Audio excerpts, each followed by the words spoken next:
And we are live. I thank you guys for your patience. I know we had a scheduled time at 7, but we had technical difficulties. So just want to say thank you guys for joining us with another episode of Speak on It. I'm here, your host Dom, with my co-host Biv. And I got a special group of ladies. They real special because they was real patient with me for the past 22 minutes or so.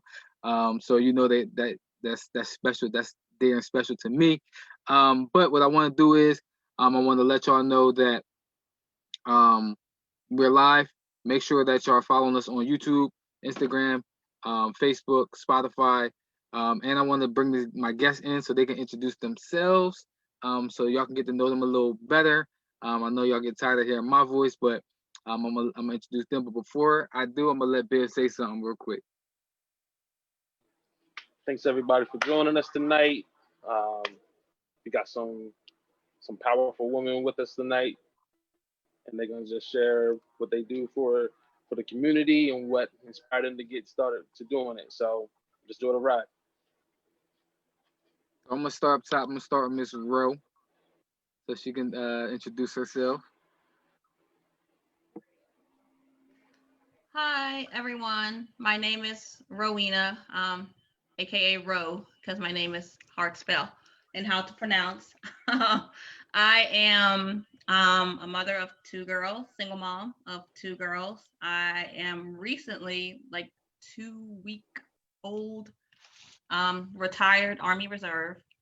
Served 20 years in the Army Reserve, so I can officially call myself a veteran now.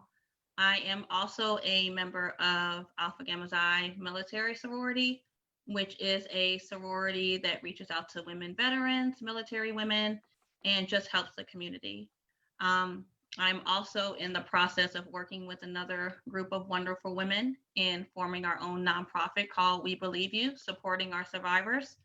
And that is going to be geared towards survivors of sexual assault, domestic violence, suicide prevention, with a special emphasis on our military and our veterans, because I feel sometimes they are a forgotten population when it comes to these issues, and a lot of these issues are hush hush in the military. So that is a little bit about me, and thank you for inviting me to be on tonight. Thank you for having us. Thank you for joining us. I'm gonna go Miss Visionary, Miss. Greetings, everybody. My name is Tonya Rankins. I am the founder of Alpha Lambda Psi Military Spouses Sorority Incorporated. I'm also partnering with Ro for We Believe You. She told you about We Believe You. Alpha Lambda Psi is actually a military spouses sorority.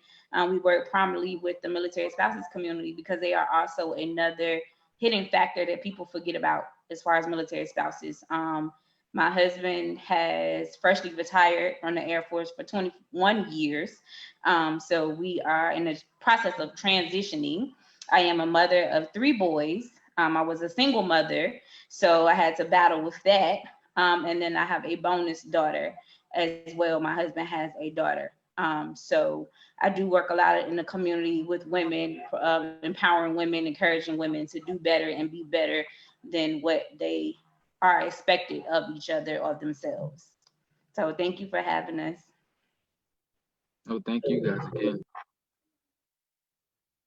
I'm gonna go ahead, Miss Olivia Pope. Hi guys, I'm Olivia. I am also a mother of 3 girls. I've been in the Air Force for about 19 years. I'm a member of Alpha Gamma Xi Military Sorority. I'm also the founder of the chapter, the Delta chapter here in the DMV area, also the treasurer. And I've been working with Miss Roweena and Miss Tonya to create We Believe You. Our goal, our mission is to support women veterans, as well as military spouses, whether you are male or female. We Believe You supports everyone. So that's pretty much what our goal is. Great. We definitely gonna dive into that. I'm excited to hear about a lot about more about that and what you guys wanted to, what made you guys want to do that. So but before we do that, I definitely want to talk to Miss Mason. Miss Mason, I keep calling you Miss Mason. I don't like saying that. Could you pronounce your first name for me? Is it Elysha? Elysha? It's not, but it's okay. My name is Elysha. Elysha, I'm gonna just call you Shay. Is that all right? Well, my nickname is Lighty. Does that work? Hey, there we go, Lighty. There you go. I got you. All right. So I am my name is Elysha Mason, but everybody calls me Lighty. I have an organization and I also have a podcast called My Sister's Glow that is about empowering mothers and women to but through sisterhood. Like, you know, motherhood can be hard. I call myself a single mother in transition as I'm newly engaged. So I have 2 little girls. So I forgot who had the 2 and the 3 girls, because I feel that pain. Okay. And so I created My Sister's Glow just to create a safe space for mothers to grow in their motherhood and their faith through sisterhood. Motherhood can be hard sometimes, whether it's like my sister said, whether it's sexual assault, whether it's domestic violence, whether it's being a woman in the military, a woman that is trying to start her career, a woman is trying to go back to school, or whatever the case may be. I wanted to create a safe space for moms to be themselves and get the resources that they needed. That So is awesome. that's me. That is awesome. Listen, we got the right group of people here, right? All like-minded women who are striving to do exactly what the show is about, right? Just empower and embrace that sisterhood thing, no matter what walk of life that you are going through, whether you're coming from the military or coming from a single parent home or coming from just being a baby mama or a mother. I don't like that word baby mama. You know what I mean? But if you are a single mother, right? A divorced mom, a divorced wife or whatever. I can't. A divorcee. That's the word I'm looking for. Divorcee. Whatever it is, your walk of life. Where you guys are all about just embracing that and coming together to help one another. So the first question I have for any of you guys, just throwing it out there, is what does sisterhood mean to you guys? What does that look like? What does that mean? And go ahead, bro. I look like you ready to answer.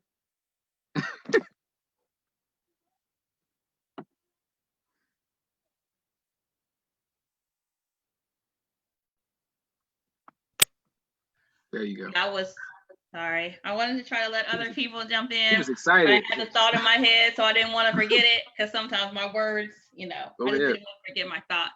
So I've had this question floating around a few times, and I think that sisterhood, for me, doesn't necessarily mean that we are going to be best friends. It doesn't mean that we're going to hang out every day. It doesn't mean that we're going to have something in common. Sisterhood for me, regardless of if you're coming from another organization, another sorority, another nonprofit, sisterhood for me just means women coming together with like-minded goals to make sure that we have the same vision, the same goal, and that we're working towards the same common thing. So for me, as long as we are working together for the common good, whether it's serving the community, whether it's helping veterans, whether it's helping single moms, then that is kind of what sisterhood means to me. I think a lot of people confuse sisterhood and sometimes think that, you have to be buddy and hang out every day just to be a part of a sisterhood. And that's necessarily not the case. You might be friends, you might not be. I'm in a sisterhood right now that I'm not always best friends with people. I don't talk to them every day. I don't hear from them every day. But I know regardless of what happens, I know regardless of anything that happens in my life, that they have my back. I know that they're always looking out for me. And as a Black woman, I know that they're going to uplift me no matter what. And for me, that's just what sisterhood means to me. It's just working together towards a common goal despite your differences. That's awesome. Awesome. You opened up my eyes. Y'all, you opened up my eyes with that answer. I'm going to touch on it on the basis of what I talked about last week about brotherhood. So I love that answer. Who want to go next? Everybody don't go off mute at once. I think there we go. Like for me, sisterhood is unique. And I can just use the dynamics of the We Believe You team, right? None of us know each other. None of us have ever met each other. None of us have never seen each other in person. But our connection that we have is so strong that we know that if something was to happen to any one of us, that we'll just jump and go. I can definitely be transparent and speak from last week. I had a horrible week, and I went into our group and I was like, "This has been a horrible week." And Ro was like, "Hey, what's up? I'm on this phone. What you need me to do?" You know, so that to me that's sisterhood because it's unique in its own little way. And we don't always agree with each other. Sometimes we disagree. Sometimes we don't talk for days. But when we come back together, we make beautiful music. And that's what sisterhood is about. Awesome. Yeah, give me a lot. Give me a I lot of want stuff to to jump in. Go ahead. I wouldn't have known that the three of these ladies did not know each other because we was, you know, before we went live behind the scenes, those whole 22, 21 minutes together, like, It was purpose. I thought that they, you know, all went to school together. Some, I don't know. I definitely see. I had me fooled. So I think that that's a perfect example of sisterhood because you don't have to look like each other. You don't even have to have the same past at all. To honor your sis, the next woman's journey. So like some of my friends, like, because I call everybody sis, but I do like you won't be calling everybody sis, but I truly feel like the next woman is my sis. Like it doesn't matter, like, you know, whether she dislikes me or not. Like there's more that brings us together than that separates us. So that's why I sis everybody up. Now I know enough not to carry everybody this close, but I do. I call everybody sis because you my sis, even if you don't accept me. That's good. I mean, especially having that mentality, which is probably going to dive into one another questions. But go ahead, Liv. So That's my sis right there. So I will say this: the biggest thing about sisterhood, people need to understand is that oftentimes when we get together, it's about the mission. And as long as you put the mission first, you can get past your subtle differences. Because trust and believe, there are sisters that I will go to blows for, and there are sisters I will go to blows with. But at the end of the day, as long as we have a mission and we complete that mission, put the pettiness to the side. And that's what we do. Ro and I actually, we've known each other for about a few years now. So I was her big sister when she crossed. And there's some people that when you meet them, you just mesh. Me and Tonya meshed. It was chemistry. We had another young lady who couldn't make it because of the hurricane. She was supposed to be on the call tonight. It just, from day one, you just feel it. It's chemistry. Then you've got Summer, you're like, you know what? Yeah, you and I, we're not going to be besties. But you know what? If you call me, I got your back. I answer the phone. You know, you just have to know the boundaries. That's the biggest thing about sisterhood is boundaries. And as long as you respect those boundaries and still focus on the mission, you know, and I'm just like you. I call everybody sister too. I don't care. If you got a problem with it, that's on you. That's your personal issue. Great. Exactly. So I think Tonya, like she said, is unique. I think that there's levels to sisterhood or brotherhood. First doing it, when you think about it, because I was in the military too as well. And I thought about the brotherhood, right? And I thought about doing the 1 week in a month with them and saying, like, I really didn't spend time with them. I really didn't build a relationship with them outside of the 1 week in a month. But you couldn't tell me that wasn't a brotherhood because we were all doing the same thing. We were all trying to achieve a common goal, right? We were all in the military. We were all here to do something. And that in and of itself is a brotherhood, right? We all have a common goal. And then you have people that are close to you, which is also a brotherhood, but that is to me, that's on a different level of brotherhood. That is personal, not relational. That's relational brotherhood.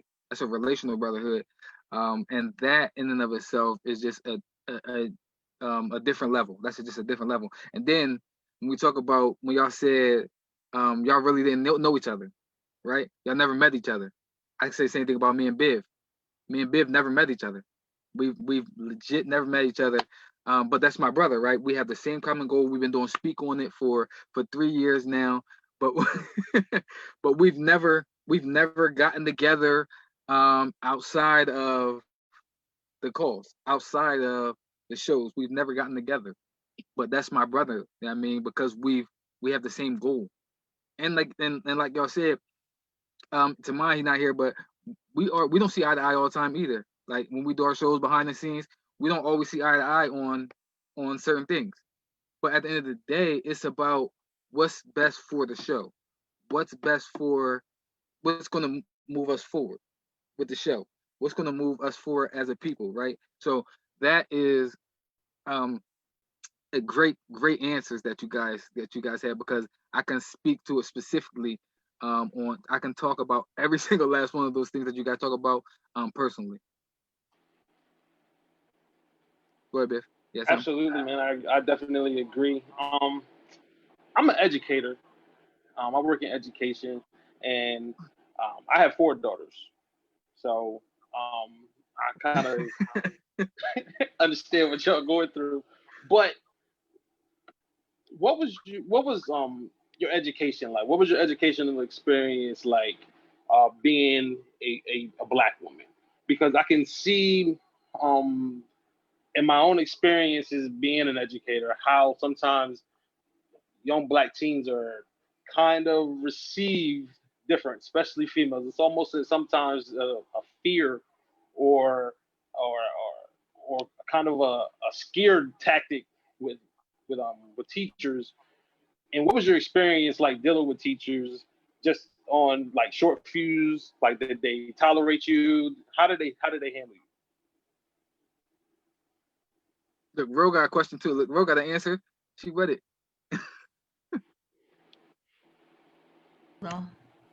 So for me, with teachers, so I like to consider myself educated, but I'm not the type of person that's ever going to gloat about my education. I just don't do that. So I just finished my, I don't even like doing it now. I just finished my master's degree for clinical psychology. So I'm hoping to be a counselor, but I don't like to boast about that. I don't know why. It's just always been something. But growing up, I was raised in an all white community, right? I was raised by all white teachers. Growing up in high school, especially in high school and in middle school, I was always told that, you probably won't ever amount to anything here, and this is in Arizona. So I was always told that I might not ever amount to anything. There's only certain things that Black women can do. Sometimes they were super sensitive to me because I guess they thought that a lot of Black women were just emotional creatures and just had a chip on their shoulders all the time. So I was always looked at differently than my white female counterparts, and still am to this day sometimes. But I know that for me, that just made me drive a lot harder, and it made me want to prove them wrong, which is what my mindset still is today. I still just, everything I do, it's just something that I want to prove people wrong. And, with my degrees or whatever, I just do it because I do it for myself, but I also want to let people know, hey, I can do this. Despite what you said to me years ago, I can still accomplish this. So I think growing up for me, it was, it was rough. It was hard. It was racist, very, very racist. We were one of the last states to actually adopt like the MLK holiday. So it was very, very racist. It didn't hit me like a ton of bricks, and a big change came when I went to an HBCU. And that's when kind of I started to see a big change, and I started to see. So unfortunately for me, I will say a lot of issues came from high school and middle school, but a lot of issues came from other Black women once I got into the HBCU. And while I love my HBCU, while I love, that I was able to get that experience and the opportunity, and I love it, some of the actual issues came for me didn't come until I went into an all Black experience, because that was totally different, because felt I was more judged sometimes by Black women. I felt there was more of a competition sometimes from other Black women. So I sometimes felt at that time that I didn't want to brag anymore, or I didn't want to tell people of my goals or my visions or my dreams because, they wouldn't support. So I just kept everything silent. But I think for me, um, very educated woman, but a lot of it I hide still just because of the experience that, I realized and I saw with the HBCU that I went to. So I don't know if that answered your question. It's kind of a long answer. Oh, it definitely answered. But that was my answer. I can be very long-winded when I want to be, but that was my answer. That was my answer. It definitely answered my question. Definitely answered my question. You got me ready to put my psych hat on after this. With you. Got me want to put my psychology hat on now. Only Dom. Hey, listen. Anyone else want to share their experience? I do. You can go. Oh, I'm sorry. So I just agree with Ro. I feel like more of my educationally, I feel like I maybe flew under the radar because I was I don't know, like I got good grades. I was in honors classes. Like I was that kid, like 2-parent home. Parents went to church. Mom was part of the school, she was up at the school. People knew her. So I feel like I flew through school under the radar. But once I entered the professional world, that's when I saw, and I started noticing myself shifting, based off of where I was. Me is loud. Elysha, lady, she's loud. She's animated. She's over the top. That's genuinely who I am. I don't feel like that has anything to do with my blackness or anything. That's just my personality. I'm extremely animated. But when you're that way in rooms full of people who don't look like you, it comes off as something else. When I experienced at a previous job that, anytime I would ask a question truly for understanding, it was taken as I was having an attitude, or I was defensive, or I was angry. God knows I've had enough of hearing that. And it's that's not the case. I genuinely want understanding. So I've noticed that, in some, not so much now, I try to not do it, but I've noticed before that I would shift when I was in certain rooms because I don't want to be too much for the people that I'm with. And when I'm in rooms with other Black women, so here, this is all empowerment, go sisterhood. So it feels like you could be free. But when you're not in a safe environment with other women who are go girl, yes, go girl, it feels like you got to scale back or shrink yourself so that way the next woman doesn't feel like, oh, she thinks she all that with her master's degree. She thinks she all that because they start an organization, or she thinks she all that because, and it's no, sis, I'm just trying to live. But that's been my experience, either shifting in an atmosphere or shrinking in an atmosphere so I don't offend anybody. So also long-winded, Rose, so don't feel bad. Hey, I got a lot to say, but I'm gonna be show's quiet. called Speak on It, right? The show called Speak on It. So we love conversation. We love people who speak the truth. Speak the truth. That's what our people want to hear. That's what we want to hear. Yes, and we have 3 hosts that are long-winded. That's why our hour-and-a-half slot most of the time turns into 2. So 2.5 hours.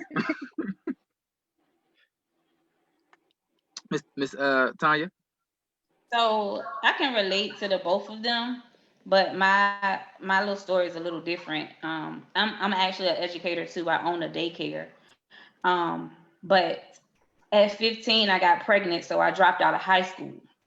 So I was told that I would never amount to anything from the ladies, in the Black community. So I can relate to Ro when she says, because I was told I wouldn't amount to anything, I'm a go-getter. So anything that's set before me and anything that's put before me, I'm going to be the best at it and I'm going to succeed. But at the flip side, when people or other women, especially Black women, see you succeeding, they think that you're trying to be better than, and it's not that. It's just a personal goal within myself that I'm trying to be better than the person that I was yesterday, and I want you to be better than the person that you was yesterday. But we tend to, as women, we struggle with that, and I can't say that I have a degree because I do have degrees. I have since then went back to a HBCU and I've gotten degrees and I'm back in school again. But to announce that to other women. It's like, or she thinks she this and she thinks she that, and that's not it. I'm just trying to set goals for myself and be better than who I was yesterday. Because the struggle is hard when you are a single mother. And I had boys, so I definitely had a mission to show my sons, something different, and my sister has daughters, and, so I'm like, no, we got to do better and show our daughters that we can do it. And most of all of the women that are in my circle, they have daughters. So my goal is to encourage them, like, hey, show your daughters that we can do this. Life happens, but it's just a bad day, not a bad life. Let's get up and keep pushing. But, it's kind of hard when you got those women that's in your ear, like, and all of that. Like, why? We're just trying to motivate each other.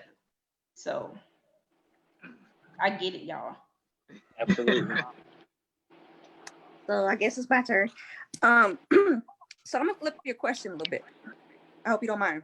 My biggest issue, I had to compete against men. Being in a male-dominated field, like, I didn't really have an issue with women. When I first joined the military, I had my babies young. And, here I was with two girls, newly divorced with no degree, no nothing. And I'm traveling from state to state being military. I had nothing to show for it. But like Tonya said, I had to prove something to my girls. So that was my biggest issue. I did my degrees for my girl. And granted, I have 4 degrees on stuff I don't have any intentions of doing in life. I'm just gonna be honest with you. But it was to prove to my girls that yes, we can do this. Mommy can do this, you can do this. And it's hard for you, especially how they grew up, always traveling. And so they were always going to new places and they never could really settle. So I had to teach my girls, embrace where you're at, embrace the now, and do the best you can. My oldest is about to join the Air Force, and she has a job, and she is actually paying for her own tutor because she wants to go to the Air Force Academy because she's like, Mom, I want to be better than you. And she's a Black woman. She's a Black woman growing up in today's world. I couldn't even imagine that. I couldn't even imagine her struggle that she deals with every day, with the insecurities and the social media. And then on top of that, you're still trying to get good grades. You're still trying to be a teenager. So I just thank God that, despite my issues and what I had growing up and what I had to deal with, my children didn't see that. They saw a hardworking mother, and that was all they focused on, because no matter what anyone says to them, they're going to do the best they can, and they don't care what their peers say.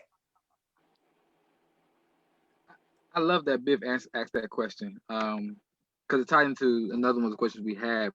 But I think that in order to build sisterhood, we got to tear down certain things, man. We got to tear down certain stigmas. We got to tear down we just got to tear down roadblocks and all these things that we put in our own mind, right? And a lot of y'all talked on it and touched on it. So I'm gonna just throw the question out there that we had was, in our culture and in the Black community, you hear a lot of women. I'm just not close to other women. I'm close to a lot of male friends because women bring a lot of drama. Women bring a lot of cattiness. Women bring a lot of hate or a lot of jealousy or a lot of envy. And I want to ask y'all is, why do y'all think that is?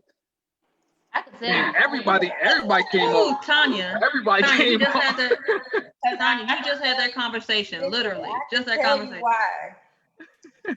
Because in our culture, right, we got Big Mama, and Big Mama got all her sisters, and then they got their cousins and their aunties and all of them, right? So instead of them trying to help each other, they're talking about each other. Yes. So because I see my aunt talking about her sister and my mama talking about my grandmother and vice versa, now it's embedded in me to say, let me pull away from this, because I don't want to be around that. I just made a mistake in life, but it's not for the whole family to sit around and talk about me and share it along with everybody. So if you see it from within your own family, when you go outside to the outside world, you're going to pull away the moment that you hear, well, she said this about you and she said that. Now you backing up and you don't want to have no dealings with anybody. So we have to break those generational curses. It starts within us and in our house, in our household, in our families. Shut some stuff down. That's where it starts from. Hey, listen, we got this thing on. We're doing a show called Gym Alert. She just dropped a huge gem, especially in the Black community, because again, we don't want to tap into that. We don't want to tap into that circle. Yeah, I mean, things that's happening in house, we want to keep it in house. We don't want the outside world to know what's going on on the inside. But all the while, we dying on the inside. We can't get free because Mama told me that I shouldn't talk about this. But listen, it ain't about me tonight. It's about y'all. I'm gonna let y'all talk. Go ahead, Roweena. You have something? Or Roweena, you have something? Oh, no, I didn't have, actually, I didn't have anything because me and Tonya actually just had like this conversation, the same conversation, like literally like a few weeks ago. And I had actually brought up, the fact that, well, I never think that I'm going to get along with a lot of women, or, women just can't get along in general. And that's when Tonya broke it down, and whatever she just said is what she said to me. She was like, you have to just kind of start breaking that stigma and start realizing that Black women have that stigma. And for some reason, it's really just Black women, because I never hear about it in any other communities about having these kind of, maybe they do, I just don't know about it. But for me, like Tonya, just kind of the way she broke it down is the way she broke it down to me, really over the phone, that we have to get out of that mindset of having that stigma that Black women just can't get along, and Black women just can't see eye to eye on anything, and Black women don't want other Black women to succeed. But what Tonya said is just what she told me, and it's just something that's beautiful that I so agree with, and has really changed my mindset in the past few weeks about working with Black women. So yeah, I don't have anything else to add because she already said it. Well, good. Liv, you was gonna say something, or we good? No, I was gonna say, I mean, she is called the visionary for a reason. Like she is our go-to. There's been plenty of times I'm like, sis, look, I need help, man. I need help. So yeah, she's the visionary for a reason. It's good stuff. Miss Lighty. Well, she done preached in here. I'm not gonna preach on top of that with a message, okay? That's what I'm not gonna do.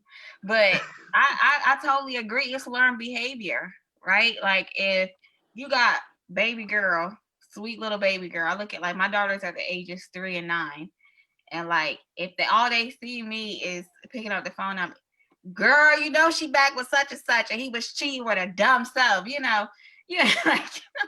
But this is what happens. But they grow up and they see that, and then they repeat those same patterns in their friendships, and they start off being toddlers, and then they're children, and then they're adolescents, and then they're teenagers, and now they enter in those same toxic relationship patterns into womanhood. So that's why now you have women who are in their 20s, 30s, 40s, 50s, 60s plus that can't stand somebody from high school. Now, Aunt Gertrude, you've been out of school for 40 years. Now, why you don't like her? Let it go. You know what I'm saying? Like, let it go. It be like that though. So I Pastor Tonya to laid it down. I'm going to pay her my tithes and offering to her Cash App because she got it.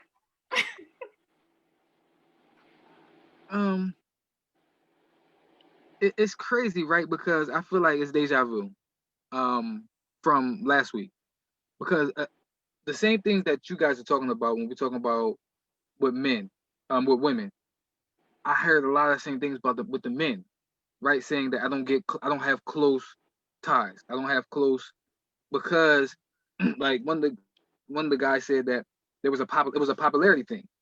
So you had the people that were popular, and that he couldn't quite crack into that popularity field, right? So he didn't have a lot of close friends because they would look at him differently, or they would look at him as not being popular, or they put this label on him, and he really didn't have a lot of close friends. So a lot of close male friends. So I feel like it's not just the Black women. I think the Black men go through some of the same things that the Black women go through as well. But the thing is, how now that we identify and we know it, how do we get past that? How do we move on from that?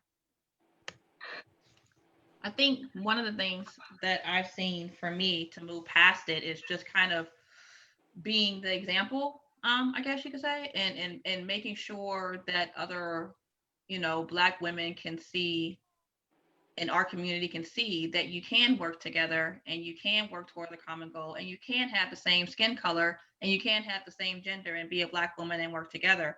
So I mean, like Tonya said, the prime example is us. We all come from, me, Olivia, and Tonya. We're all from three different organizations. We're all from three different, what you call, military Greek letter organizations. So we're all from that, and sometimes there's a stigma even in that community that you can't work together because of the certain colors that you wear, or that you can't work together. And mind you, a lot of these organizations are predominantly African American, but the stigma is that you can't work together because you're in this organization, or you can't do service together because you're in this organization. So for me, and I know a lot of the women on the call, for me, it's important to let others see that even though we're coming from different backgrounds, military spouses, military veterans, different colors, different letters, that we can still work together as Black women organizations, and come together to serve the community, which is what we've been called to do. And I think that's one of the things that we can do, is just be the example and let other people know that it doesn't have to be this way, that we can work together. And this is something that we're disproving that theory that we are able to. So I think that by me, Tonya, and Olivia, and everybody else that's on the team, not my team, the team, by them coming together, it makes it easier for others to see that, hey, maybe we can get on board with this too, and maybe we can actually work together for a common goal. So I think that one of the things is just being the example, and showing people that you can do it and not that you can't. I would say self checks. Sometimes we got to check ourselves. We got to look in the mirror and look at ourselves and ask yourself, what part did you play?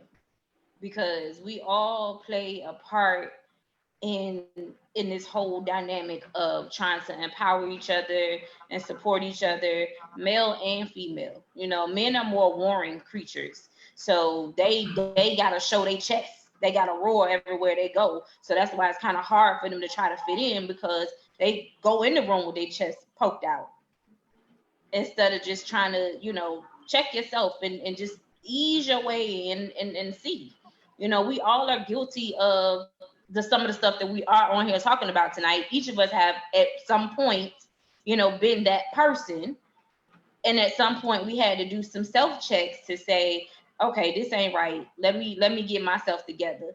And in order to be the difference, I have to show and be the difference if I want to see something different. So that's when you have to do those self-checks. So that's what I would say for myself. Another gym, y'all. Self-check. Somebody else say something? Now I was gonna say, just like Tanya said, the self checks, but also holding each other accountable as well. If here's my thing: if you're in a group of people, and you have a person over here that is disrespecting another person, why are you not checking that person? Why are you not saying, hey, what's the purpose of this conversation? If we're trying to be about positive changes, be the change you want to see. If you're about the mission and the goal and to help others, you're not going to help others by staying quiet. So I do agree with what you just said, Liv. But it's difficult to check somebody or hold somebody accountable when there's no relationship there, right? So in the beginning, if I don't have a relationship with you, and I see you doing something wrong to somebody, I can't just come over to you and say, you know what, Miss Lady, what you just did to Roe, I ain't like that. You're gonna look at me like, okay, and who are you? Now the target no longer becomes Roe. I become the target now because you don't know me. You don't have a relationship with me, right? So I think accountability is huge, but don't just try to go hold somebody accountable that you don't have no relationship with. That's one of the things I would say is, because if you do, I think that then that's when you can put yourself in the bad predicament. So I think I'm gonna flip that one, because I'm gonna say this. If you're in an environment where you see the negativity happen, okay, if you don't have that relationship, I definitely understand that. But at the same time, if you're still there, listening to it or engaging, even though I may not have a relationship with you, I'm still just as guilty. If I'm engaging in the conversation with you all, or I'm just listening as a third party, I'm still. Why am I not walking away from it? Why am I not saying I'm? You have to be able to say, okay, you have to be able to do something about it. You know what I mean? I'm trust me, I've been in a situation where I've called people out and it caused a lot of issues. It caused me to be a target. Roweena has seen me firsthand stand up for people, and it backfired on me. But at the end of the day, that's not gonna change what I'm doing, because I people gotta ride with my sister on this one. Like, I would have to just be that target. I'm not going to let you talk negative about somebody else. I'm not going to let you disrespect anybody in my presence. If I hear it, I'm checking you. The same way I tell my members, I will go to hell and high water before I let anybody mess with any of them, anybody talk about any of them. And oddly enough, how I met these ladies is because I was getting attacked and they went to bat for me and they did not know me at all. So I have to ride with them on that. Like, I don't really care who you are or what the situation is. I'm not going to allow you to talk about or disrespect anybody. I'll just have to be the target, because in order to be that change, we got to be the change makers. And once they start being the outcast and getting shunned and saying, oh, okay, well, nobody really wants to rock with me because I keep attacking, this particular group or this particular individual, at some point they either gonna change and do a self-check and figure out something wrong with them, or they're going to walk away and just remove themselves from the circle completely. I think for me, of course I agree with Tonya, and I have to agree with Liv. And for me, I always kind of relate it back to the military term that we have called like bystander intervention. And for me, like with bystander intervention, even though it's related to sexual assault, it could be really for anything. So if you see one of your soldiers or even a battle buddy that you don't know, and something is going on and you see them that they might feel uncomfortable, they might be in a bad situation, somebody might be talking bad about them, somebody might be talking down to them. As a CISA military member, you're not just going to stand there and watch and tolerate that. You're going to stand up for that person. The same applies for for sisterhood too, since that's the topic for tonight. Even though we might have sisters that we don't get along with, that we don't go to bat for, or we don't get along with, and we don't see each other every day, or we're not buddy buddy. If you're talking, and I've been caught up in a mix where I will talk negatively, and I can't lie. I've done that before because I've gotten caught up in wanting to fit in with those kind of people and wanting to fit in with that type of crowd because I wanted them to accept me. However, after time, I realized that was a lot of negative energy in my life. And now, I don't really associate myself with those kind of people anymore. I try to steer away from it. But I know that for me, like I said, with Tonya, I agree. With Olivia, I agree. It's all about, going back to sisterhood. If you see your sister being attacked, it can be anyone. You're going to go to bat for them. It doesn't matter to me if you're my best friend or you're my worst enemy at that time. If I see someone talking negatively about you, then I'm going to say something. So that's just my own personal thought. Oh, that's awesome. Like I said, I love it. I love that. Love the answer. I wanted to add something to what Olivia said when she mentioned the accountability piece. Mm-hmm. One thing that I would have to say is that, like, I totally agree in accountability, especially like when you're maybe not necessarily your friendships, but like your community or like your tribe, like, whether y'all talk every day or like if I'm connected to you as a woman, I feel like we as women should be more receptive to accountability, because I feel like there's a fine line between somebody being judgmental and somebody holding you accountable. So that's like after tonight or whatever, if these ladies decide that they're gonna add me on Facebook and I'm doing something on Facebook and they slide in my inbox and they like, now sis, what you doing? You out in these streets acting crazy? Like, I might not like feel that in the moment, but there's a difference between somebody like them getting together and being like, you know, she was on a podcast last week. Now she on here cussing folks out. Like, what was up with that? That's like judgmental. You talking about me. But then like, if you come to me and you're like, girl, you better than that. Yeah, I feel you. I get what you're saying. Like, they was wrong for what they did. Boom, boom, boom. And you're valid in your feelings, but you got something on you that you gotta carry yourself differently. I wish that more women circles, like, we could be more accountable for each other and hear, especially in friendship, and like hear what your friend is saying. Like, especially if it's your friend, like you said, Dom, like there should be a different level of reaction. And in my past experience, I like to think I'm sweet with a little twang, you know what I mean? But if I love you, I really, really love you. And I do not aim to harm anybody. God is my witness. She was not always this person. But who I am now today, I can tell you that, like, you can vent to me all day long and I'm like, I feel you, but you ain't have to key that man car, sis. You know what I'm saying? Like, I'm gonna be that person because telling some of my past, okay? I'm rejuvenated, I am rehabilitated. But, you know, I see so much potential in other women. It's like, I want to be that person. It's like, you know what? I get your feelings, but you got to handle it a better way. Because like Olivia said, accountability got to be, and, you know, delivery is everything, you know, because I do have a girlfriend and she want that friend like, sis, you being dumb again. Like, you can't be that. Like, I can accept that, but not all of our friends can accept that. So I would say in conjunction to accountability, be open to hearing that honesty from your friend, from your sister. It's not going to always be, you know, sweet talk and, oh, you know, sprinkling sugar on your crack. Sometimes it's going to be a little sour, but that's what's good for you. Iron sharpens iron. Awesome. And that's what I meant by when I said the relationship piece. Not saying that you don't stick up for people or you don't, when wrong is wrong, because wrong is wrong, and you see it when you see injustice and you see a wrong.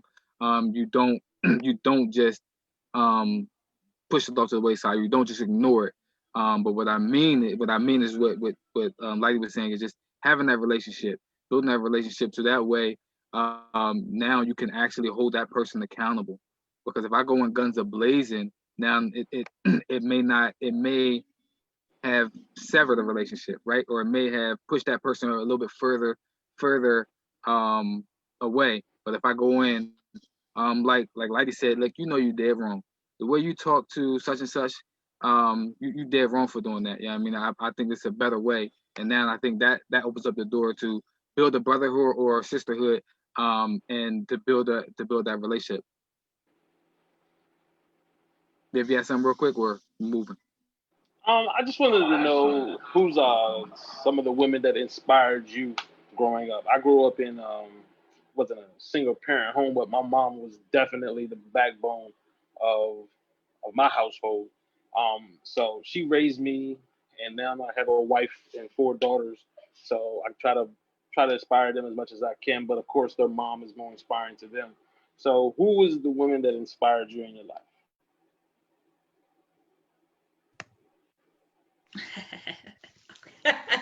So I actually have 2 actually. One that is, of course, growing up, and then one that's actually just recent, like very, very recent, right? Because I feel like I can be inspired by a lot of women at different levels in my life. It doesn't have to be just me growing up, but of course, you know, of course, the main inspiration, the source of inspiration is my mom.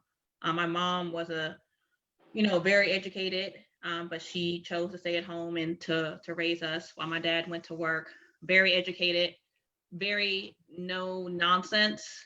She is very blunt and very upfront and in your face. And that is, even though that's something that's not in my wheelhouse to be sometimes, she let me see what a strong Black woman is, and that you can be educated and you can reach your goals and that you should always keep striving for what you want out of life. And now, you know, growing up, of course, that oh Lord, that daughter mother relationship is rough. It's rough. But however, as you get older, and as I got older, my mom is like my best friend. Like I call her literally every single day and every morning to talk about anything, especially if like she has a famous superstar that she knows that passed or that's on TV, I'll let her know. But she has literally become my best friend. And while my 14-year-old might not see that now, you know, and while we argue almost every day, you know, she is literally my best friend. The other one, actually, okay, I have a few. So the last two that I will say is, and they might think that it's because they're on this call, but it's not really, is because, so the last two are actually Tonya and Olivia. Let me tell you why. So I have a tendency to, number one, I can, and this is honestly an open, I might be seen as doing a lot of things, but for me, I have really high anxiety. Like I have high anxiety. And for me, these women are the type of women that people might talk about them, people might say things about them, people might put their vision down of what they want to do, but they still are what I call visionaries. And she is a visionary for a reason. But they are what I call visionaries because they still push through and they defeat everything that has been put before them. They are role models. They have been through it all, seen it all, done it all, but they still inspire me to do better. And they have certain aspects or qualities that they have that actually inspire me to move forward and to do better. And so those are some of the women that have actually inspired me in my life so far.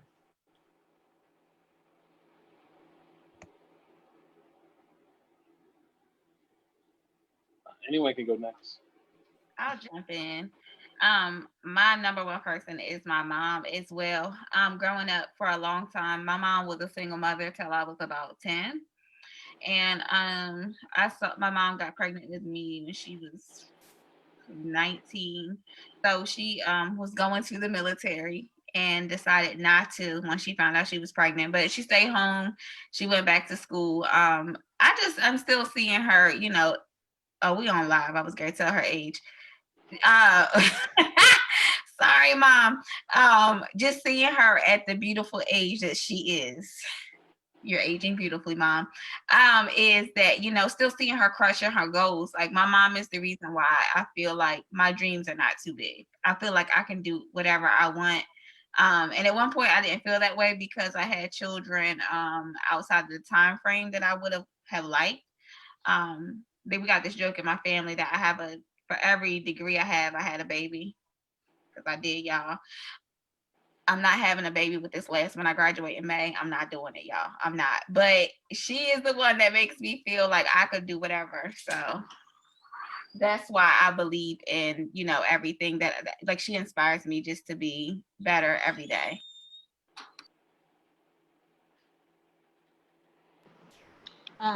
So of course I was raised by my grandmother.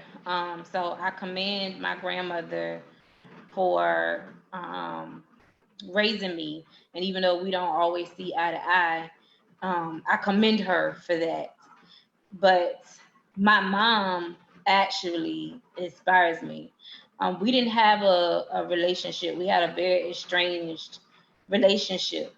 And we didn't really connect oddly enough until I became an adult. Um, and now me and my mom are like, we best friends. We talk every day. Like if I don't call her by 8:05 every morning, it's a problem. Something's wrong, and she fussing, you know. And we talk every day, and we can talk about God and relationships and life. And I believe my mom lives vicariously through me because I often hear her say, well, I used to want to do this and I wanted to do that, and now you're doing it. So I think like my mom is living out the things that she wasn't able to do through me, which is fine, totally fine. but I just love the relationship that her and I have built that we couldn't build as a child. And though we missed so many years as me growing up from, you know, a baby to teen to, you know, young adult, whatever years, as now I'm older and she's older, we get to experience, you know, something that's different and unique. And then of course, you know, the ladies that are in my organization and the ladies from We Believe You, because we all are so different. I tell them all the time that they inspire me. Um, they push me to be better. They give me a piece of something that I didn't have. I have one sister, but they are my sisters, and they give me that love that I missed growing up, because by me living with my grandmother and being raised by my grandmother, I was raised with my dad and my uncles as my brothers. So I didn't have sisters. So they give me that piece that I never had, that girly side, because I'm not as girly as people think I am. But they bring that girly side out of me, and we get to talk girl stuff, you know. So they get me and I get them. So they inspire me as well. Awesome. Beautiful. So, growing up, definitely my mom was, hands down, she was a single mom in the Army, in the 90s, which is like the hardest thing you could do. She raised her girls and she did the best she could. And, I don't think we ever realized we were struggling. She made everything beautiful. And she inspired me to push and push. Even to this day, I'm 36 years old and I still call her, hey, mom, I did this with my military career. Hey, mom, I did this. Was this okay? And she'll tell me, she'll give me my advice and she hold me accountable. And then when I was about 19 and I had my first child, my daughter's grandmother stepped in and became that mother figure to me, because I was, stationed in a new town, never been, didn't have any family. My mother was stationed in Belgium at the time, and she took me in and she became that mother to me. And even to this day, I call her and I run everything by her.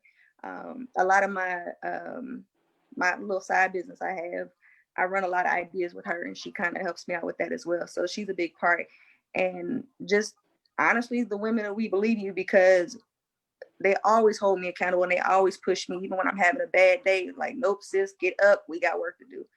And even when you want to give up, they don't let you. They don't. That's One of great. the things, that pops in my head, just listening to all you guys stories and all you guys talk, is they tell you at an early age as a parent, don't be their friend, don't be your child's friend. You're not your child's friend. But I said this before, and I always say that you are your child's first friend. You are your kids, the representation of what they should look for and friends and what they should look for, characteristics and stuff like that. You are your kids' first friend, and you they shouldn't look for friends that um, tell them everything they want to hear or agree with everything that they do. They should look for friends that hold them accountable, who tell them the truth. And I'm hearing that in all of you guys' stories as my mom inspired me, right? My mom is now my best friend. But growing up, like you said, you hear that all the time. You're not your kid's friend, and I think that you should have, as a parent, you should have a parent role, parent hat, and you should have a friendship hat. And the friendship hat says that I'm here to listen to you. I'm here to talk to you about your dreams. I'm here to speak vision into you. I'm here to do all these things. And I'm also here to hold you accountable. But then, as a parent, I'm here to do what's best for you when you don't know what's best for you. So I'm hearing you guys say that your the parents, your mom and your mom's was your first friend, and you didn't really realize it till you got a little bit older, or or when you got older, you formed that friendship. So I just wanted to debunk that stigma as well. To say that you can't be your kid's friend, I think that that's the further thing from the truth. I think that we should give them a safe place to where they can come talk to us, like that friendship rule, to give them a safe place to where they can actually come talk to us as a friend. And know that we're not going to judge them. We're going to hold them accountable. Now, there's consequences to your actions, but I'm here to be your friend as well.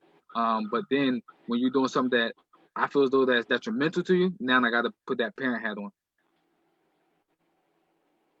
So, one of the questions I had is, do y'all think it is easier to develop sisterhood when you're younger or when you're older? Why or why not?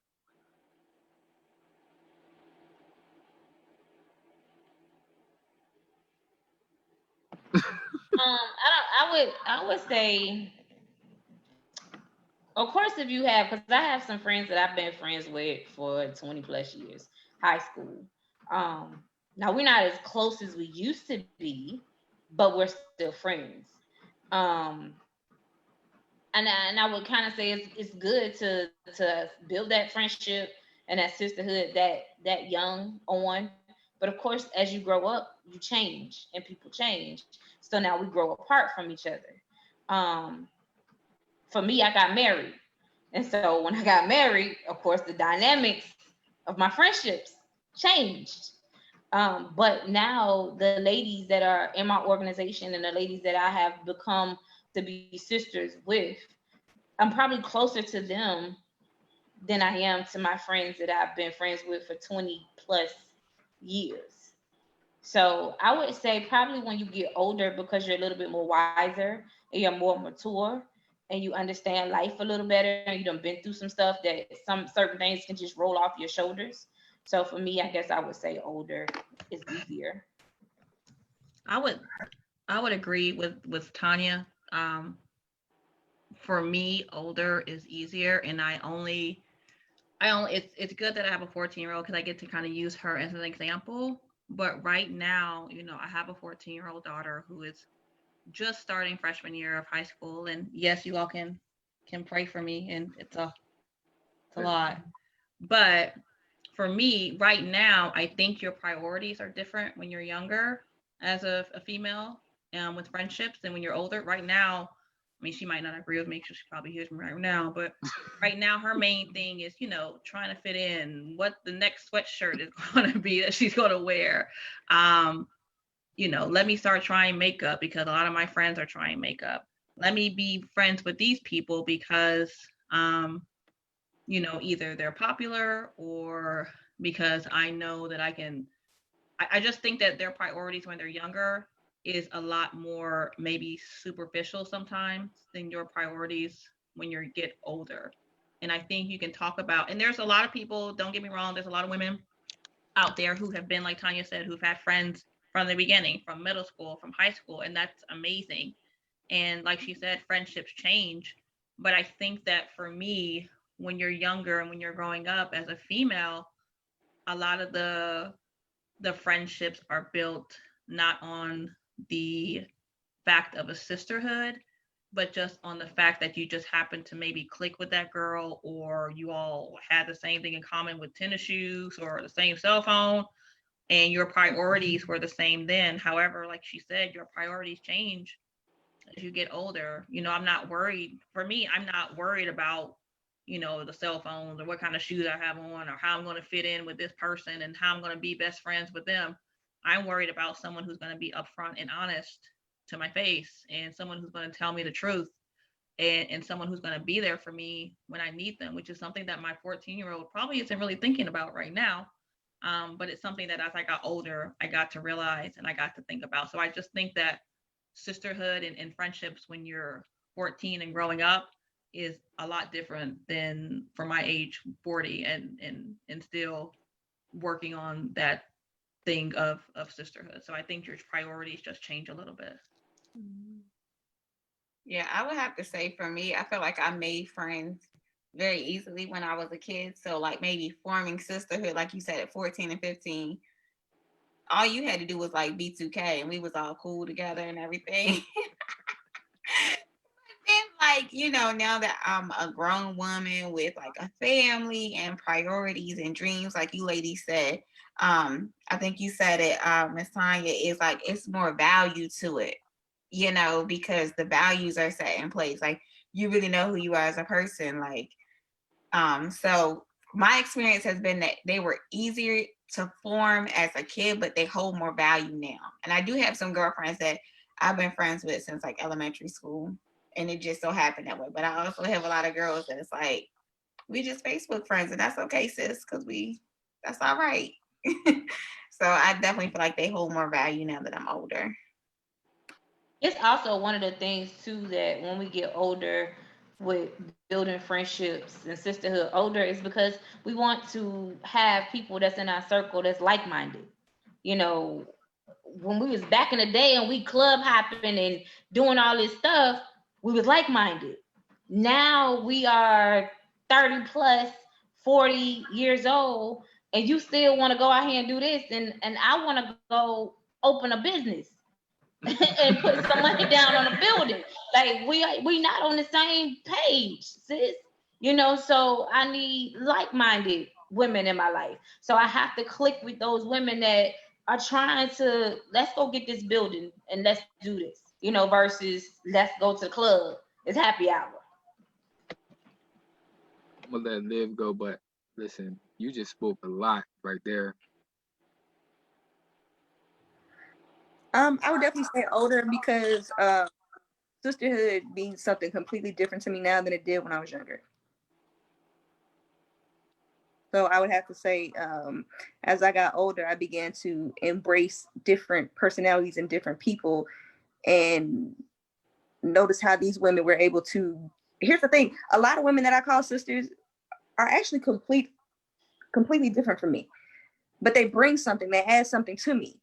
And I know everyone's saying, oh, like-minded women, and I definitely agree with that wholeheartedly. But believe it or not, there's actually a lot of women I call sisters that we're not like-minded, but they still add a little bit something different. I'm not saying like you've got, I'm not saying that the women that I call sisters are out there just, acting a fool, running amok and doing whatever. It's kind of hard to explain because I have people in mind right now, and I'm thinking, man, we don't think alike, but we bring so much value to each other because they're different. It's diversity. And these are my sisters. I love them even though they're different. But as younger, I don't think that I would have embraced that. I don't think I truly would have understood that definition. One thing I said earlier about is the uniqueness of sisterhood is exactly what Olivia just said, right? Where you don't have to be like-minded, and I agree with what everybody's saying when you talk about like-mindedness, but this what Olivia is describing is something that's unique to me because I don't have to be like you or like-minded or to want to do the same things that you do, but I respect what you do. I respect who you are. And there's a mutual respect there that brings that draws you guys together. And I think that's what you're describing, Olivia, is there's a mutual respect there, saying that I know you doing X, Y, and Z. I respect what you're doing. I love you for what you're doing. I love you for who you are, and it's vice versa. I have people in my circle just like that as well who we don't. I have a family. I'm building business. I'm doing all these things. And they're single and they doing what they're doing. They respect me and they love me. And when we get together, it's like we connect, we click, and they give me something and I give them something. But that's what it is. I'm not hanging with them on a regular basis because, like y'all saying, I want to hang with people who are like-minded and who are going in the same places that I'm going. But when I get up with those people, it's like we mesh, and it's like it's all love. But I respect what they doing, and they respect what I'm doing, and that's what draws us together is that mutual respect.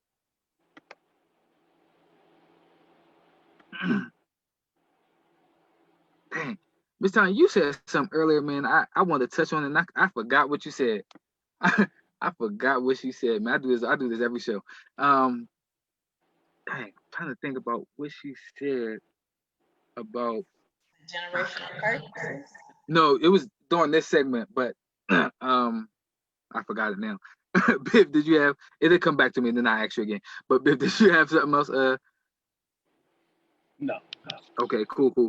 So one of the questions that I got is the Black woman is the foundation and backbone of our community. But there's a narrative and a rift within the Black community as far as classes is concerned, like upper classes, middle classes, and the working classes. what ways can we utilize sisterhood to bridge the gap between the classes in the Black community?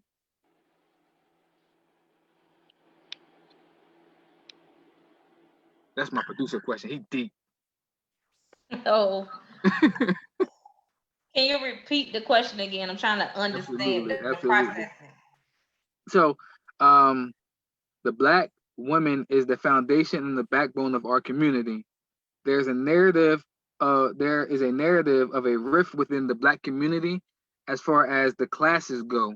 So we're talking about the upper class, the middle class, the working class, and so on. What ways can we utilize sisterhood to bridge the gap between the classes in the Black community? Well, I guess I would say first, let's throw them classes out of the way. Because if we want to take it back, let's take it back to way back in the slave days. There were no classes. There were no upper class. There was no lower class. Yes, there was a house nigga and there was a field nigga. But at the end of the day, none of us meant anything to anybody. Period. We were just good for what we were for. And they didn't have a problem with sisterhood. Some of us, that stigma, the light skin, dark skin, we may go into that, every so often, and it still will resurface again here in 2020 of the light skin, dark skin situation. But if we throw all of that out the window and at the end of the day realize that we all are women and we all go through the same stuff and we have the same issues, because you got some women out here that are skinny that want to be fat, and some women that are fat that want to be skinny, and some people that got long hair that want short hair, and some with short hair that want long hair. We all go through the same stuff, whether you upper class, middle class, working class, lower class. Sis, if your husband cheating on you, I feel your pain. We going through it together.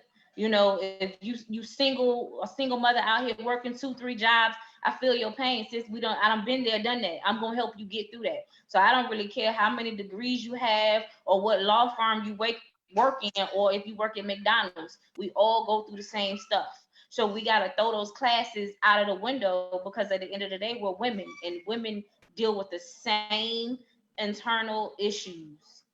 All of us do. Love it. I'm gonna let y'all answer, but I remember what my question was with Mr. Tanya.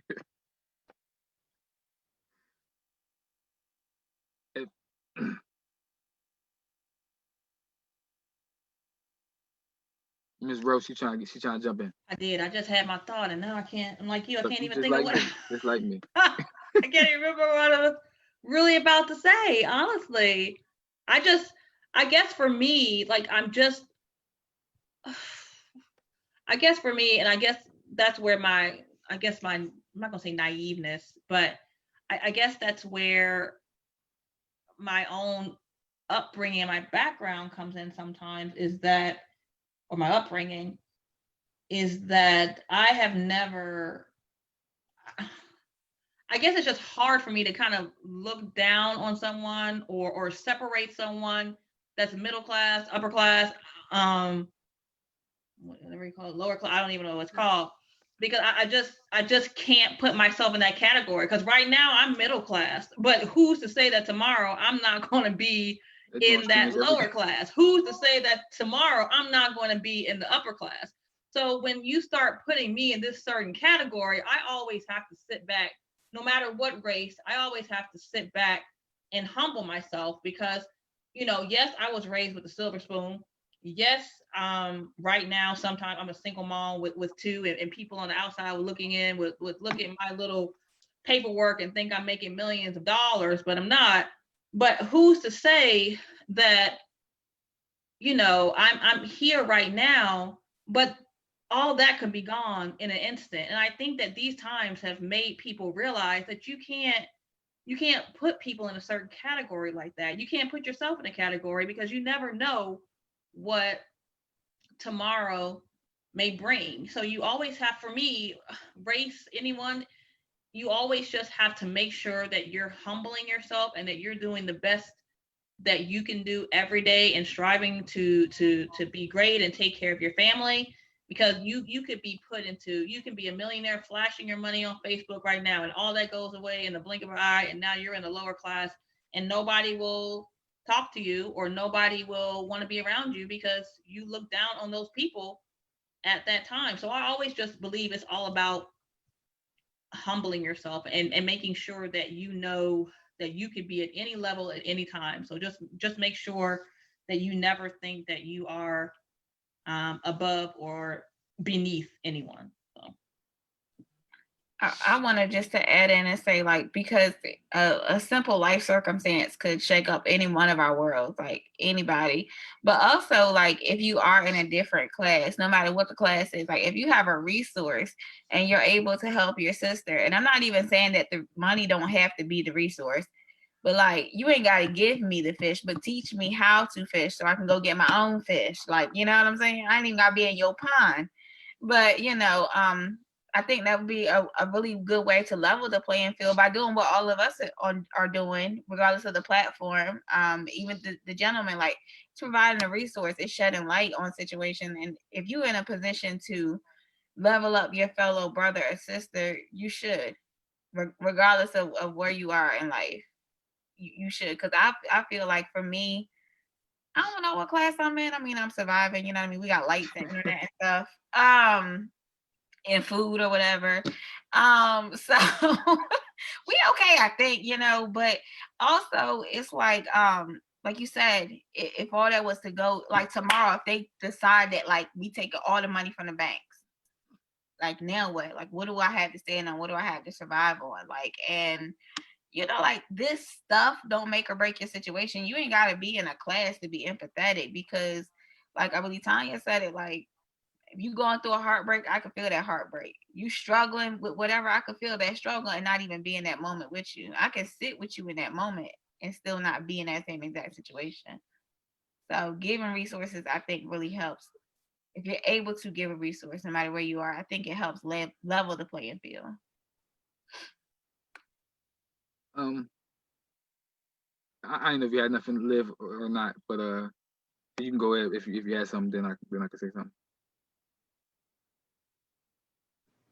No, they pretty much hit the nail on the head. I've been writing notes. I think the biggest thing that we have to understand is that I think, was it Tonya that said this? It's like, or was it Elysha that said this? What are the classes? You know what I mean? Because we've all been in a situation where, you know, we make our money on the 1st and the 15th, and still, if we have an opportunity to get some help, we're gonna get some help. So if you want, like, you know, every Thanksgiving, if you offer me a turkey and a whole time, I don't care if I'm an E8 in the military, guess what? I'm going to take that free turkey. Absolutely. I mean, so it doesn't matter. So get out that mindset that I'm better than you because I'm middle class or I'm lower class. Listen, with times like these in COVID, we all could be lower class before you do it. So, you know, as long as you know how to budget, you know, as long as you can get your hustle on and you have a couple side hustles, especially in today's day, you have to have more than one hustle. You do. Because you're not going to make it if you don't, you know, and I don't have, it's not a 2 person income in this household. So I'm, you know, everything that rises and falls in this house is me. And if I don't have a backup plan, a plan B, C, D, or whatever, it doesn't matter what class I'm in. It's going to fall. And we got to get out that mindset. I love what all you guys said. But one thing I hate classes and I hate titles. I hate titles and I hate classes because both of those things cause division. Both of those things are set up to cause division. So like Ms. Tonya said, back in the day, it was us. It was us. Like it doesn't matter if I'm light skinned, dark skinned, African. It doesn't matter. I'm black. Let's just be real. Let's just say what it is. I'm black, right? So that in and of itself, they're going to put me in the class all by itself. They're going to title and label me all by itself. But even in that, male, female, we're humans. So let's talk about that. Like that, the class thing it was set up and designed to separate. That's what it was set up to do. To say you are, and to say upper class. When I look at upper class, just the word says I'm looking down on you. Middle class, I'm looking down on you, right? And then if I'm the middle class, I'm always looking up at the upper class because I'm trying to reach up to get to where they are. And if I'm the lower class, I'm looking up to try to reach to get to. So it's always put in, those classes are set up to put you against something. So I think when you separate and you get away from the classes and the titles, and we just look at each other as sisters, like you my sister. So if you struggling, I'm gonna try to help you get to where I am. It's not about a class or a title or whatever it is. You just my sister, and I've been where you've been, or I could be where you are. So I'm gonna try to help you get where I am. I'm gonna try to help you get to a place where you want to be. And another thing I hate about classes is, who's to say that I might not want to be a millionaire. I might not want that. Might not be my desire. My desire is to be comfortable where I am, doing something that I'm passionate about and that I love, and I'm comfortable here. So who are you or anybody to say that I'm in this class because I'm doing something that I'm passionate about or that I love? Oh, bro, you look like you was about to jump in and say No, I just really like what you just said about that. I really like it, and especially with, who's to say that you want to be a millionaire? Who's to say that everybody's dream is to become a millionaire? I mean, that's never been my dream, is to become a millionaire, and it might be to set up nonprofits, it might be to open your own business, but yeah, I really like what you just said, and I'm feeling what you just said, so I'm just in agreement with what you just said. It was really good. Appreciate it. I know what I was saying, what Miss Tanya said, right? So popped in my head. I don't know if any of you guys watch Insecure, the show Insecure. But in the show Insecure, in this last season, right, we see all the way up to this season, we see Issa and Molly always being on the same page. They were always on the same page. They always had each other's back. But up until this season, now we see that there is a rift between them two. Why? Because they are getting older and they don't know how to understand how to navigate where each other are. And that's what we're talking about. That's what we were talking about the last segment. We were talking about, is it easier to form relationships or sisterhoods when you're younger or when you're older? And a lot of you guys said older because when you're older, you have a clear understanding of what it is that you want to do. And I think that what we're seeing, like in the show Insecure, we're seeing that both of them are coming to a zone where they're trying to understand what they want in life, and it's no longer about the pettiness and the dumbness that they were that drew them together. But now that each one of them have their own thing that they're passionate about and that they are trying to do for themselves, they don't know how to navigate where they are with each other. And I think that you guys hit that on their head. That's just the example that came to my head when y'all were talking about um, forming those relationships or those sisters when you're older, because when you're younger, you don't really know or understand what it is that you want. You don't have a clue or what you're passionate about. And one of the things that I did want to say is that when it's not to say that when you're younger that you can't form those friendships or form those brotherhoods or those sisterhoods, and that they won't always be there to push you. But I do understand that when you get older, it's more clear. It is a whole lot easier because I have a clear understanding of what it is that I want to do. When I'm younger, I don't have that clear understanding, or most times, a lot of people don't have that clear understanding. Oh, I don't know for anybody. So, if Viv don't have any other questions, nope. All right. So, ladies, it is around like 8:45. That is our hour and a half show. This is around the time where we do final thoughts. So final thought is: there anything that you guys want to say to the younger generation or to the to sisters or whatever it is? But this is the time that we just open up the floor to everybody, just to give their final thoughts, a word of wisdom, or if you don't have anything, you don't have to say anything.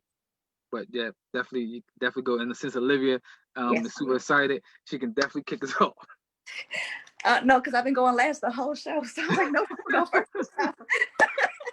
So The one thing I want to say to the younger, I wish somebody would have said it to younger me. Go for it. If you have something you want to do, whether it is a nonprofit, whether it is a 5K, whether it's to get that degree, go for it. You are your own worst enemy when it comes to your thoughts. So Love it. Love it. I think that the one thing for me that I wish I would have been told that I was when I was younger and that I've struggled with still to this day. But one quote that has stuck out to me is that not everyone is going to like you, and that's perfectly okay because you don't have to be liked by everyone. So I think that realizing that you are for someone and that they're if someone doesn't like you, that's fine. Just move on and then eventually just form your own opinions of yourself, and the only thoughts that matter are your own thoughts and no one else's thoughts matter. So that's my final thought. Awesome. I would just say die to self daily. The only person that you can be better than is the person that you see in the mirror every single day. Nobody else out here to the left or the right is your competition. So be better than who you were yesterday and die to that person the day before and be a new person when you wake up the next day. They killing. They dropping gems for these young folks. We gotta leave the people something to remember, right, ladies? Okay. Uh, I would say to any male or female watching this, you are graced for the journey that you're on. I know that like we all experience beautiful mountaintops and some really scary valley low places, but no matter where you're at in your life, like if you're still breathing, if you can comprehend everything that's happened on this live, there's still hope, there's still purpose. Don't give up. Don't stop fighting. Don't give up on yourself. That's it. She's killing it. She just listen, inspired somebody.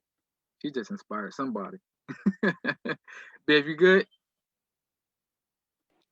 I just want to thank you ladies for coming out and joining us on tonight. I know time is precious. You can never get it back. So thank you for sacrificing your time to be with us tonight. Again, I want to also apologize for the first 22 minutes of the show, but I thank you guys because you guys are so patient and so giving me the grace to get it right. So I thank you guys again for sticking with me. I enjoyed it. My final thought is the rule of five, and if you don't understand that, is it'll help a lot of the people who are jealous about others, who are or other people, other ladies who are doing what they're supposed to do. They're supposed to go out and be go getters. They're supposed to go out and accomplish things. They're supposed to go out and conquer the world, right? If they don't go out and conquer the world and they don't go out and be go-getters and they don't go out and blaze a path and set a trail and leave breadcrumbs, how would you ever know how to get there? How would you ever know that you can do it? How would you ever know that like somebody what somebody else has been through? If somebody else doesn't go out and get the thing and bring it back to you and say, well, you can do it, how would you ever know? So the rule of five is you are um a combination of the five people that you associate yourself with. So the conversations that you have, the the arguments that you have, whatever it is that you have with those five people, you'll become. So if the five people that I always hang out with, we always talking about somebody, or we aren't accomplishing anything, that's what you'll always be. Is you'll always not be accomplishing something. You'll always be talking about somebody. But if you associate yourself with sisters like that are like on this show, who are go-getters, who want to do something, stop being judgmental. Stop being jealous of what they're doing. Pick their brains. Ask them how they've done it, how you can do it. And I guarantee that if you associate yourself with people who are doing things and people who are on the move, you have no choice but to move. The reason that you are jealous of, about what other people are doing and because they're moving is because you're lazy and you don't want to move. Let's be 100. You're lazy and you don't want to move. You associate with yourself with people who don't want to move because you're comfortable with where you are. When you associate yourself with people who are moving, who don't like being stagnant, they force you to move and not be stagnant. Because when they're moving and you like to be stagnant, now you stand out and you're stagnant. That's my final thought for the day. That's my show for the day. Y'all can follow us on Facebook. Y'all can like us on Instagram. We are on YouTube as well. And y'all can listen to our podcasts on Spotify as well. If you have any show titles or any topics that you want to talk to us about, drop it in the comments. Our link tree is in our on our Facebook page. And we'll definitely get back to you guys. If you want to be a guest on the show, let us know as well. And we'll get back to you guys. But until next time, y'all, speak on it. Peace.